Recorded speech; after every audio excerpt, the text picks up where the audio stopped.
This is REALME Narzo 50 Pro, and today I would like to demonstrate that you can enter the high resolution camera mode on this device. So that's a very simple thing to do. Just find the 50M mode, or well, which obviously stands for 15 megapixels. If you cannot find it among the list of default camera modes, you can just go into more section and it will for sure be over here. So once added, you basically get more photo details if you take a photo, improved quality, but at the same time you sacrifice storage, because those pictures occupy significantly more of your phone memory.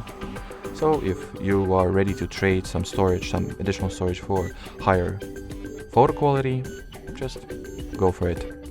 Alrighty, so that would be it for today, guys. Thanks for watching, and bye bye.